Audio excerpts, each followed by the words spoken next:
సేవలు చేసుకొని ఈరోజు ఇరుముడి కట్టుకొని మన ఆలయం నుంచి బయలుదేరుతున్నారు కాబట్టి వారికి దివ్యమైనటువంటి దర్శనం లభించి అయ్యప్ప స్వామి అనుగ్రహం ఉండాలి. మంచిగా ఎటువంటి ఆటంకాలు లేకుండా చక్కగా స్వామివారి దర్శనం జరిగి మంచిగా తిరిగి వచ్చి మనం అందరితో కలిసి మేము మంచిగా క్షేమంగా వచ్చినామంటే మేము మాత్రం చెప్పాలని చెప్పని కోరుకుంటున్నాము.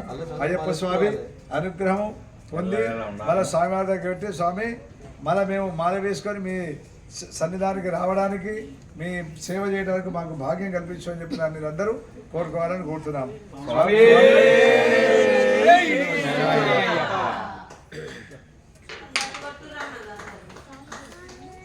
ఈయన మా పీఠాధిపతి ఈయన పీఠాధిపతి పేరు పెట్టినాం. చాలా చక్కగా గిరగిన రోజు పాపం మంచి సేవ చేసిండు.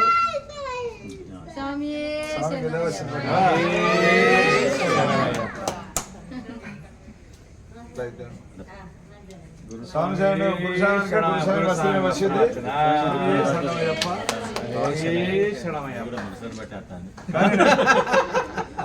నిండు కూడా తొలగాడు అన్నట్టుగా ఎప్పుడు తొలగాడు కదే నమ్ము కదే